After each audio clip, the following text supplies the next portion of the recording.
ಇನ್ನು ಹನುಮ ಧ್ವಜ ಸಂಘರ್ಷದಿಂದಾಗಿ ಸಂಪೂರ್ಣವಾಗಿ ಯುದ್ಧ ಭೂಮಿಯಾಗಿ ಮಾರ್ಪಾಡಾಗಿದ್ದ ಕೆರಗೋಡು ಗ್ರಾಮ ಈಗ ಸಹಜ ಸ್ಥಿತಿಗೆ ಮರಳಿದೆ. ಕಳೆದ 2 ದಿನಗಳಿಂದ ವಿವಾದದ ಕೇಂದ್ರ ಬಿಂದುವಾಗಿತ್ತು ಕೆರಗೋಡು ಗ್ರಾಮ. ಬೂದಿ ಮುಚ್ಚಿದ ಕೆಂಡವಾಗಿತ್ತು, ಹೊತ್ತಿ ಉರಿದಿತ್ತು ಇಡೀ ಗ್ರಾಮ.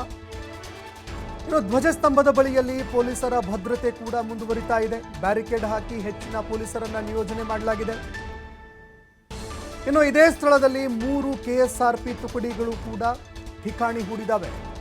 ಈ ಧ್ವಜಸ್ತಂಭ ಇರುವಂತಹ ಜಾಗದಲ್ಲಿ 3 KSRP ತುಕಡಿಗಳು ಬ್ಯಾರಿಕೇಡ್ ಹಾಕಿ ಅದೇ ರೀತಿಯಾಗಿ ಹೆಚ್ಚುವರಿ ಪೊಲೀಸರನ್ನ ನಿಯೋಜನೆ ಮಾಡಿ ಸ್ಥಳದಲ್ಲೇ ಬೀಡು ಬಿಟ್ಟಿದ್ದಾವೆ. ಇನ್ನು ಅದೇ ರೀತಿಯಾಗಿ ಗ್ರಾಮ ಕೂಡ ಸಹಜ ಸ್ಥಿತಿಗೆ ಮರಳುತ್ತಾ ಇದೆ. ಇನ್ನು ಅದೇ ರೀತಿಯಾಗಿ ಫೆಬ್ರವರಿ 9ನೇ ತಾರೀಕಿಗೆ ಬಂದ್ಗೂ ಕೂಡ ಕರೆ ನೀಡಲಾಗಿದೆ. ಸಂಘರ್ಷ ಮತ್ತೊಮ್ಮೆ ಭುಗಿಲೇಳುವಂತಹ ಸಾಧ್ಯತೆ ಇದೆ. ಮತ್ತೆ ಯಾವ ರೀತಿಯಾದಂತಹ ಪರಿಸ್ಥಿತಿಗಳು ತಳಿತಾವೆ ಅದನ್ನು ಕೂಡ ಕಾದು ನೋಡಬೇಕಾಗತ್ತೆ. ಆದರೆ ಈಗ ಗ್ರಾಮವನ್ನು ಸಹಜ ಸ್ಥಿತಿಗೆ ತರುವಂತಹ ಕೆಲಸದಲ್ಲಿ ಪೊಲೀಸರು ತೊಡಗಿದ್ದಾರೆ. ಅದೇ ರೀತಿಯಾಗಿ ಮೈಕ್ಗಳಲ್ಲಿ ಜನರಿಗೂ ಕೂಡ ಶಾಂತ ರೀತಿಯನ್ನು ಕಾಪಾಡಿಕೊಳ್ಳುವಂತೆ ಮನವಿ ಮಾಡಿಕೊಳ್ತಾ ಇದ್ದಾರೆ.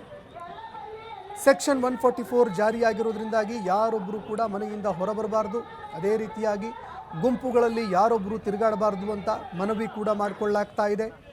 ಇನ್ನು ಅದೇ ರೀತಿಯಾಗಿ ಆ ಒಂದು ಧ್ವಜಸ್ತಂಭ ಏನಿದೆ 108 ಅಡಿ ಎತ್ತರವಿರುವಂತಹ ಧ್ವಜಸ್ತಂಭಕ್ಕೆ ಬ್ಯಾರಿಕೇಡ್ ಅಳವಡಿಕೆ ಮಾಡಿ 3 KSRP ತುಕಡಿಗಳು ಭದ್ರತೆಗೆ ನಿಯೋಜನೆಯಾಗಿದ್ದಾವೆ.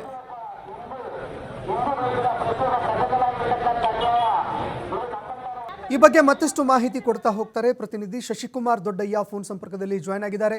ಶಶಿಕುಮಾರ್, ಕೆರಗೋಡು ಗ್ರಾಮ ಇಡೀ ರಾಜ್ಯವೇ ತಿರುಗಿ ನೋಡುವಂತಾಗಿತ್ತು, ರಾಷ್ಟ್ರವೇ ತಿರುಗಿ ನೋಡುವಂತಾಗಿತ್ತು. ಅಷ್ಟರ ಮಟ್ಟಿಗೆ ಹೊತ್ತಿ ಉರಿದಿತ್ತು. ಈಗಲೂ ಕೂಡ ಬೂದಿ ಮುಚ್ಚಿದ ಕೆಂಡದಂತಹ ಒಂದು ವಾತಾವರಣ ಇದೆ. ಪೊಲೀಸರು ಯಾವ ರೀತಿಯಾಗಿ ಪರಿಸ್ಥಿತಿಯನ್ನು ತಹಬದಿಗೆ ತರೋದಕ್ಕೆ ಅಂತ ಪ್ರಯತ್ನ ಮಾಡ್ತಾ ಇದ್ದಾರೆ. ಇದೀಗ ಸದ್ಯದಲ್ಲಿ ಗ್ರಾಮದ ಪರಿಸ್ಥಿತಿ ಯಾವ ರೀತಿಯಾಗಿ ಇದೆ ಅಂತ?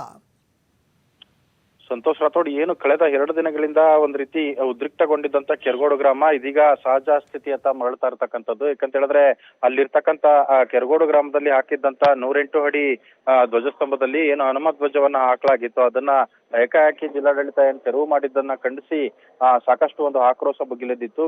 ಕೆರಗೋಡಿನಿಂದ ಆರಂಭವಾದಂತ ಒಂದು ಹನುಮ ಧ್ವಜದ ದಂಗಲ್ಲು ಒಂದ್ ರೀತಿ ರಾಜ್ಯವನ್ನೇ ಆವರಿಸಿತ್ತು ಅಂತಾನೆ ಹೇಳ್ಬೋದು. ಹೀಗಾಗಿ ಈ ಒಂದು ಕೆರಗೋಡು ಗ್ರಾಮ ಇಡೀ ರಾಜ್ಯದ ಕೇಂದ್ರ ಬಿಂದುವಾಗಿ ಒಂದು ವಿವಾದದ ಕೇಂದ್ರ ಬಿಂದುವಾಗಿ ಮಾರ್ಪಟ್ಟಿತ್ತು.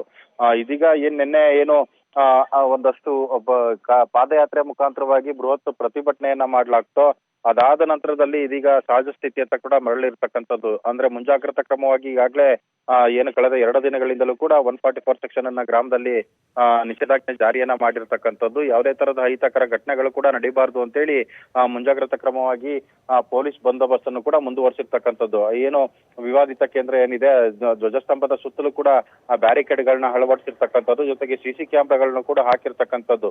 ಯಾರು ಕೂಡ ಅಲ್ಲಿ ಪ್ರವೇಶವನ್ನ ಮಾಡಬಾರ್ದು ಅಂತೇಳಿ 3 KSRP ತುಕಡಿಗಳನ್ನ ಅಲ್ಲೇ ಸ್ಥಳದಲ್ಲೇ ನಿಯೋಜನೆಯನ್ನ ಮಾಡಿರ್ತಕ್ಕಂಥದ್ದು. ಹೀಗಾಗಿ ಯಾವುದೇ ತರಹದ ಅಹಿತಕರ ಘಟನೆಗಳು ಕೂಡ ನಡೀಬಾರ್ದು ಅಂತೇಳಿ ಮುಂಜಾಗ್ರತಾ ಕ್ರಮವಾಗಿ ಒಂದು ಕ್ರಮವನ್ನು ಪೊಲೀಸರು ಬಂದೋಬಸ್ತ್ ಅನ್ನು ಕೂಡ ಹಮ್ಮಿಕೊಂಡಿರ್ತಕ್ಕಂಥದ್ದು. ಈ ಪ್ರಕರಣಕ್ಕೆ ಸಂಬಂಧಪಟ್ಟಂತೆ ಏನು ಈಗಾಗಲೇ PDO ಜೀವನ್ ಎಂಬುವರನ್ನು ಕೂಡ ಜಿಲ್ಲಾ ಪಂಚಾಯತ್ CO ಶೇಖ್ ಅನ್ವೀರ್ ಆಸ್ಟಿಫ್ ಅಂತ ಹೇಳಿ ಅವರು ಕೂಡ ಸಸ್ಪೆಂಡ್ ಅನ್ನ ಮಾಡಿ ಆದೇಶವನ್ನ ಮಾಡಿರ್ತಕ್ಕಂಥದ್ದು. ಇವತ್ತು ಮಂಡ್ಯ ಜಿಲ್ಲಾ ಉಸ್ತುವಾರಿ ಸಚಿವರು ಈ ಘಟನೆಗೆ ಸಂಬಂಧಪಟ್ಟಂತೆ ಒಂದು ಸುದ್ದಿಗೋಷ್ಠಿಯನ್ನು ಕರೆದು ಆ ವಿಚಾರವನ್ನು ಕೂಡ ಪ್ರಸ್ತಾಪ ಮಾಡುವಂತ ಸಾಧ್ಯತೆ ಇರ್ತಕ್ಕಂಥದ್ದು. ಏನು ಈ ಒಂದು ಹನುಮ ಧ್ವಜವನ್ನ ವಿಚಾರವನ್ನ ಇಟ್ಕೊಂಡು JDS ಮತ್ತೆ BJPಯ ನಾಯಕರುಗಳು ಏನ್ ರಾಜಕಾರಣವನ್ನ ಮಾಡ್ತಿದ್ರೆ ಅವರ ವಿರುದ್ಧವೂ ಕೂಡ ವಾಗ್ದಾಳಿಯನ್ನು ನಡೆಸಲಿಕ್ಕೂ ಕೂಡ ಮುಂದಾಗ್ತಾರೆ ಅಂತ ಮಾಹಿತಿ ಬಂದಿರತಕ್ಕಂಥದ್ದು. ಈಗಾಗಲೇ ಏನು ಶಾಸಕರು ಕೂಡ ಮಂಡ್ಯ ಕ್ಷೇತ್ರದ ಶಾಸಕರು ನಿನ್ನೆ ಮತ್ತೆ ಮೊನ್ನೆ 2 ದಿನಗಳು ಕೂಡ ನಿರಂತರವಾಗಿ ಸುದ್ದಿಗೋಷ್ಠಿಯನ್ನು ನಡೆಸಿ ಅವರು ಕೂಡ ತಮ್ಮ ಆಕ್ರೋಶವನ್ನು ಹೊರಹಾಕಿರ್ತಕ್ಕಂಥದ್ದು. ತಮ್ಮ ರಾಜಕೀಯ ಬೇಳೆಯನ್ನ ಬೇಯಿಸ್ಕೊಳ್ಳಿಕ್ಕೆ JDS ಮತ್ತೆ BJP ನಾಯಕರಿಗೂ ಈ ರೀತಿಯ ಒಂದು ರಾಜಕಾರಣವನ್ನ ಮಾಡ್ತಿದ್ದಾರೆ, ಈ ರೀತಿಯ ವಿವಾದವನ್ನ ಸೃಷ್ಟಿ ಮಾಡಿದ್ದಾರೆ. ಹೀಗಾಗಿ ಅಂತ ವಿವಾದವನ್ನ ಸೃಷ್ಟಿ ಮಾಡ್ತಕ್ಕಂಥವ್ರ ವಿರುದ್ಧವಾಗಿ ಕ್ರಮವನ್ನ ಕೈಗೊಳ್ಳಿಕ್ಕೂ ಕೂಡ ನಾವು ಆಗ್ರಹವನ್ನ ಮಾಡ್ತೇವೆ. ಜೊತೆಗೆ ಈ ಒಂದು ತಪ್ಪಿತಸ್ಥರು ಯಾರಿದ್ದಾರೆ, ಈ ಒಂದು ವಿವಾದಕ್ಕೆ ಕಾರಣರಾದವ್ರು ಯಾರಿದ್ದಾರೆ, ಪೊಲೀಸ್ ಇಲಾಖೆ ನೆಗ್ಲಿಜೆನ್ಸ್ ಇರ್ಬೋದು, ಇಂಟೆಲಿಜೆನ್ಸ್ ನೆಗ್ಲಿಜೆನ್ಸ್ ಇರ್ಬೋದು, ಅವ್ರ ವಿರುದ್ಧ ಕ್ರಮಕ್ಕೂ ಕೂಡ ನಾನು ಸರ್ಕಾರಕ್ಕೆ ಪತ್ರವನ್ನ ಬರೀತೇನೆ ಅಂತಾನು ಕೂಡ ಹೇಳಿರ್ತಕ್ಕಂಥದ್ದು. ಹೀಗಾಗಿ ಇವತ್ತಿನ ಸಚಿವರ ಸುದ್ದಿಗೋಷ್ಠಿ ಮೇಲೆ ಸಾಕಷ್ಟು ನಿರೀಕ್ಷೆ ಇರತಕ್ಕಂಥದ್ದು. ಏನೆಲ್ಲ ಆರೋಪಗಳನ್ನ ಮಾಡ್ತಾರೆ ಮತ್ತೆ ಏನೆಲ್ಲ ಸ್ಪಷ್ಟನೆಯನ್ನ ಕೊಡ್ತಾರೆ ಅನ್ನೋದ್ರ ಬಗ್ಗೆ ಸಾಕಷ್ಟು ಕುತೂಹಲ ಇರತಕ್ಕಂಥದ್ದು. ಸಂತೋಷ್ ರಾಥೋಡ್, ಧನ್ಯವಾದಗಳು ಶಶಿಕುಮಾರ್ ನಿಮ್ಮೆಲ್ಲ ಮಾಹಿತಿಗೆ.